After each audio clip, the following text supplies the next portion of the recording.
Welcome to The Business. I'm Lanre Akinola. On this show, we break down business and its impact on Africa and Africans. Business affects every one of us, whoever we are, wherever we are.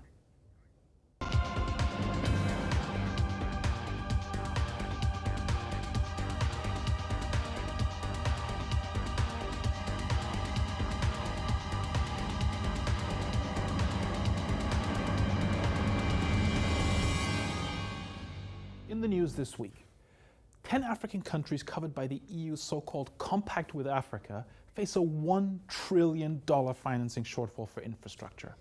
GLENCORE, the world's biggest mining company, faces a possible corruption probe by US authorities. This week's big story is French President Emmanuel Macron's visit to Nigeria. What is its significance? And in this week's breakdown, Uganda is the latest African government to clamp down on social media. Why do governments dislike it so much? Joining me throughout for commentary and insight is business reporter Thomas Collins. And in part two, I'll be talking to public affairs analyst Priscilla Nwigbo about how politics affects business.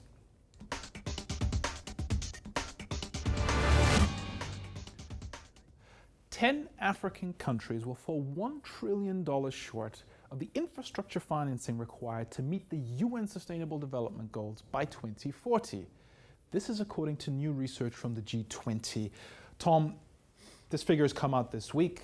The context here is that there's this initiative by the EU called the Compact with Africa, which is all about trying to stimulate growth and investment on the continent with the ultimate objective of addressing migration.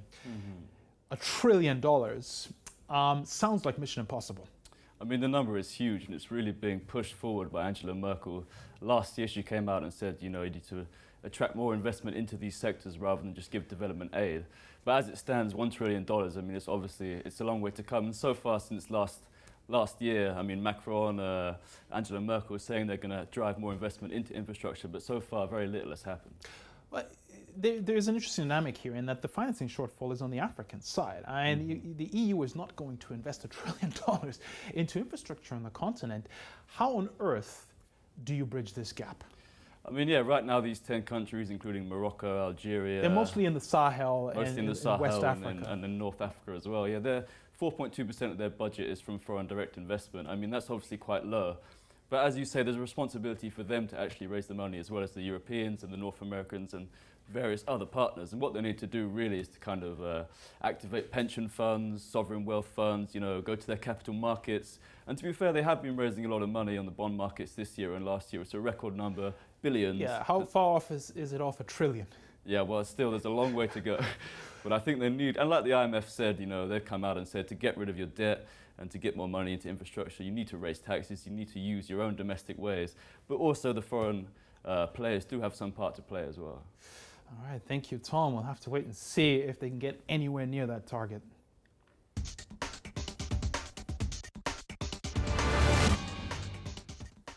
GLENCORE, the world's biggest miner, has been ordered to hand over documents relating to its business in Nigeria, the Democratic Republic of Congo, and Venezuela over possible corruption. Big story this week, Tom. GLENCORE has been issued a subpoena by the US government asking for documents relating to their business in Africa and in South America. Bad news for GLENCORE. Share price dropped almost 12% on the news, but potentially good news for Africa in that we're seeing a very big mining company which will probably be used to not having to answer questions on things like corruption, really up against it here. Yeah, I think it's been a bad year for Glencore so far. I mean, they've gone from bad to worse with various kind of fracases with governments in Venezuela, like you say, and over here in the DRC. So they've lost $5 billion off their initial share price almost overnight. But I think, like you say, Africa has kind of pushed back and they're looking for more accountability.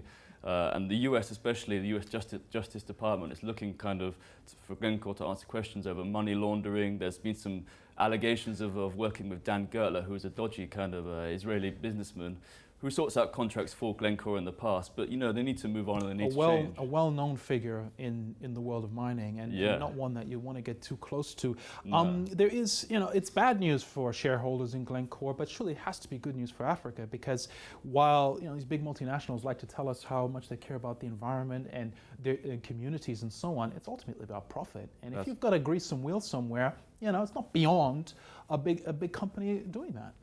Precisely. I think, there's kind of this sense that these mining companies can no longer hide in the dark and do all their deals behind closed doors. They need to come out in the open. And in that respect, there has been some kind of impetus and motivation worldwide for these big companies to change. I mean, Larry Fink, who's the CEO of an investment managing firm, BlackRock in the US, came out early.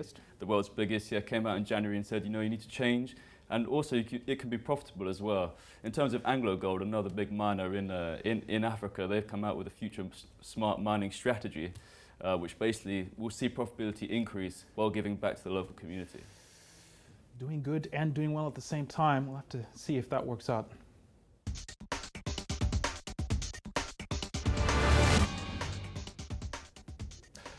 This week's big story is French President Emmanuel Macron's visit to Nigeria. He talked migration, security, and a planned season of African cultural events in France. It's been all over the news this week. Great PR. Everyone's been talking about his visit to Fela Shrine in Lagos. But what's the bigger picture here? I can't remember a sitting French head of state ever visiting Nigeria. And Emmanuel Macron, he seems to be very, very interested in Africa. This is his 7th or 8th trip or so in less than 2 years in office. Give us a bit of context here. I mean, it's incredible, like the president of France going to visit a place which is associated with illicit drugs and kind of anti-government protests in itself. And it's not francophone either. No, it's anglophone. He did, in fact, study in Abuja, or work for the French embassy, for 6 months in 2001. So he's got some kind of connection with West Africa. But what I think we're really seeing here is him trying to change France-Afrique, the old kind of top-down way they used to manage their ex-French colonies and work with them. And he's looking for he's trying to suggest a new kind of relationship. A key issue, as always, has been security here, especially around the Sahel. We know it's an unstable region. Just a couple of weeks ago, the headquarters of a new regional force, which Macron has been very supportive of, were attacked. What does this tell us about France-Nigeria relations going forward? Can France help tackle this? Where's this going to go?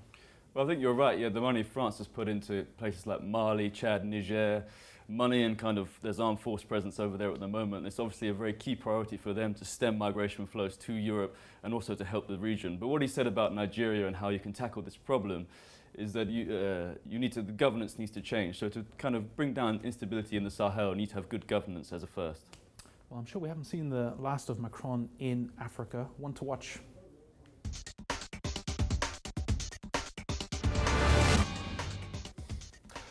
In this week's breakdown, we look at why governments are clamping down on digital media. Uganda has just started taxing social media users, joining the likes of Tanzania and Kenya in restricting digital content. Tom, we all love the internet, we all love our social media platforms. The Ugandan government doesn't. The most obvious question to ask here is why, and the most obvious answer seems is because they just don't like people, dissenting, and social media is a great platform for that. Exactly. I think Amnesty International came out immediately and said he's clamping down on dissenting voices. However, I think the larger and more interesting picture here is he trying to raise tax and revenue to kind of stem the increasing debt and the budget deficit? And although it's happening in other East African nations like Tanzania, there's a $900 fee for bloggers, the African governments do need to find a better way to tax their citizens, and this could be a viable method. Well, that's one of the reasons the Ugandan government has given for this, is that they say money, revenues from this tax are going to go towards funding infrastructure projects, and Uganda needs that money because it's dealing with soaring debt. Central bank has already issued a warning on debt. Spending has escalated in recent years, so they desperately need money. But is taxing individual users on social media really the way to go here? I think the way he's done it, the way Museveni has done it, is to choose obviously a kind of a medium which is used to kind of represent the voices of the people. So in that respect, it's bad. But if African governments could find another way of taxing internet usage, it's very hard to tax your income. Obviously, a lot of people's income is informal, so to get that money back into the central bank, you know, it's almost impossible. Yet everyone uses social media, so if there was a way to do that, it'd be promising. It's a very delicate area because, yes, social media is a business, social media platforms are businesses, but they're also platforms for expression and activism and political activism, which we've seen time and time again around the world. So, you know, they must understand that if you clamp down on these channels, there will be a reaction. People will not like it. So, you know, it's hard not to feel like, well, they know exactly what they're doing, you know, and it's a side benefit. Hey, we can tax and we can clamp down on people criticizing us.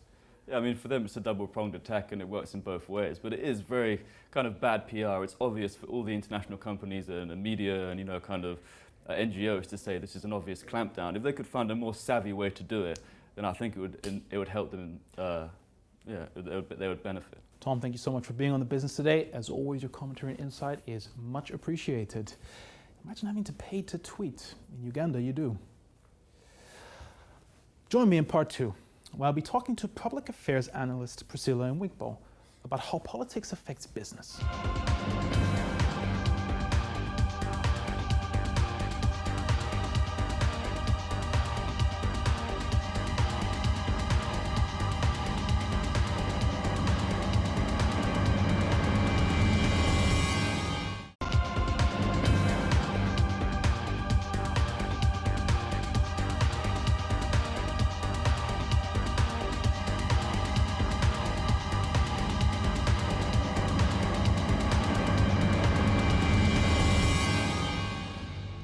Welcome back to The Business, the show where we break down business and its impact on Africa and Africans. I'm Namran Kinola. The right political environment is vital for business. Priscilla Nwigbo is a public affairs analyst who keeps a close watch on developments across Africa. She recently joined me in the studio to give her perspective on key political events of the year so far and what it may mean for business on the continent. We discussed the changing of the guard in Zimbabwe and Angola, as well as reform in Ethiopia and upcoming elections in Nigeria. But we started in South Africa, where Sir Ramaphosa is trying to move beyond the legacy of Jacob Zuma and kickstart economic growth. We have seen upheaval shake the norm in Ethiopia, and you know, at this rate, there's more change on the horizon. Let's try to break this down a little bit and have a look at what's driving this, what's going on, and what the significance of it might be in terms of development, growth, and investment. And let's start in South Africa. There's a new president in place. There's a lot of optimism that after years of economic stagnation, the country might be on the verge of a turnaround. Is the jubilation justified? Is the optimism justified? What are some key dynamics that we need to look out for here? Wow, as you said, indeed, it's been very busy across the continent of Africa. I think, you know, if we go back, I think it was back in 2011 when we saw the spring, as it were, and as it was described back then in the northern parts of Africa, the Arab Spring, and it was, you know, very busy. People were out as a result of you know, social media protesting and insisting that there should be a change of government. And then it was, you know, the old order, the regimes had been in for such a long time. And then here we are, fast forward, 2018. And we're seeing now, as you said, continuing from last year. But what is interesting about what we're seeing today is that the people involvement are not the violent involvement that we had seen, you know, previously. And South Africa is a key state in the southern part of Africa. Subject, of course, to who you're listening to. It is one of the biggest, I'll rest on that, one of the biggest economies in Africa. So it's important how South Africa does and who we have for president.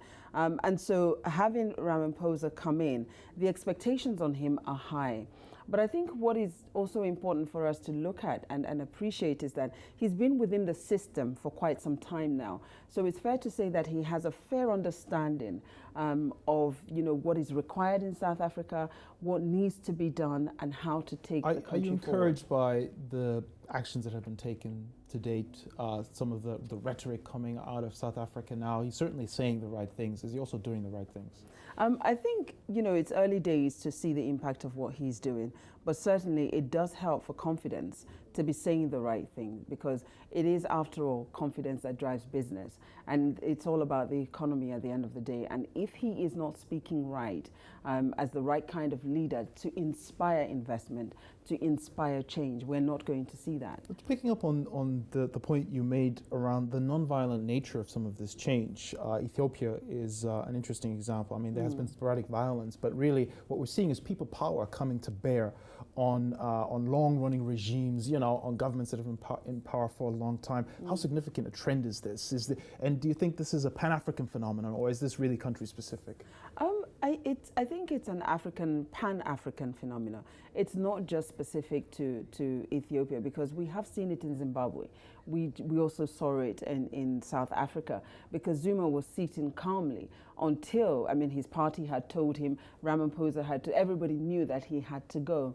But until the people of South Africa took to the streets, he didn't think he was ready. And so when we now see it in Ethiopia, I do think it's a Pan-African thing, and it's going to inspire right across. What does this mean for confidence? You've touched on confidence, and as you said, business is all about sentiment and confidence. Is it likely to be shaken by this, or is there growing resilience in people's understanding and the understanding of business of Africa as a long-term opportunity? It's long been said that, Africa is the place to be when it comes to business. It is where you're going to get a lot more for your money if you invest. But what was missing was the peaceful nature of Africa. The turbulence had, given worries to a lot of investors, because, the concern was, if I put my money in, is there going to be peace long enough? Are we going to have the policy sufficient? The regimes that we have now, how long are we going to be able to stabilize and maintain, and I'll be able to get my money out? So, having these conditions now where we're seeing these protests, we're seeing the people involvement, but we're not having the violence. It will inspire confidence a great deal. A good illustration is Kenya, which of course had its own constitutional crisis last year, but that hasn't resulted in people pulling out their investments or some sort of collapse of the economy. It seems to be going quite well. Another country that is undergoing change is Angola. For almost 40 years, it had one president. The president stepped down middle of last year. Since then, the new president, João Lourenço, he seems intent on shaking things up. He's fired the former president's daughter and son from a high-powered position. He's changing regulations, bringing in telecoms operators. How significant is what's happening out of Luanda? I think it's extremely significant, because, like you rightly said, one government for 40 years. It's important to remove the old order. It's important, again, restore confidence. It's important to say that Angola is ready for business. It's important to be open and to be welcoming. And I think that's what he's trying to do. Obviously, not forgetting that we're due an election very soon in Angola, should it go ahead. He wants to also be able to position himself to be the man to take Angola forward. He's certainly saying the right things, and that certainly seems to be the objective, is to re-engage with the global business community. Absolutely. Now the change is in the air, but how meaningful are some of these transitions? When you look at the age of some of these new leaders that are coming in, Lourenço is 63, Ramaphosa is 65, in Zimbabwe, Mnangagwa is 75. We know Africa is a very young continent. How suitable are these individuals to really meeting the development needs and the investment needs that a young, fast-growing population has? I think it's great that we've moved away from the 70s and we now made it down to the 60s.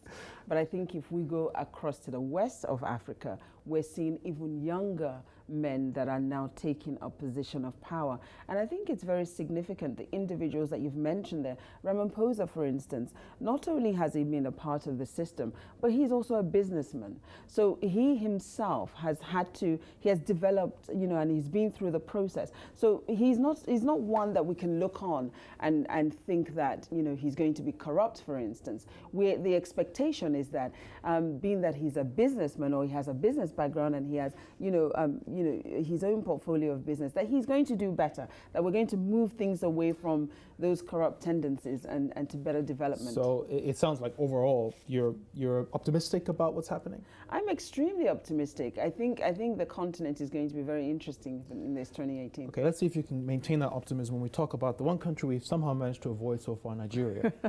Nigeria, of course, is looking at a potential transition next year. Elections are on the books. But the leading candidates, at least what's being speculated about at the moment, aren't very young. We have Atiku Abubakar at 71, and of course the incumbent Buhari at 75. Are we going to see winds of change in Nigeria? Does Nigeria need, radical shake-up, or are the foundations in place for the country to sort of continue, carry on, and do well? The most exciting country in Africa. I think Nigeria is pivotal to what we are seeing. And I think we're very much in the early part of the year. We are yet to see, I believe, the real candidates coming, for the 2019 election. I think the real candidates are just keeping their calm and perhaps working underground. What we are going to see, you see, the Nigerian situation, the revolution started, I believe, back in 2011. We began to see people coming out to cast their votes because they thought they believed. Running out of time, so very quickly. So we saw that. And then, the whole 2015 where they believe that their votes can actually make a change. And I think for 2019, we are going to see more involvement of the young. And as I said, the real candidates are not out yet. But we are going to see a lot more involvement of the people.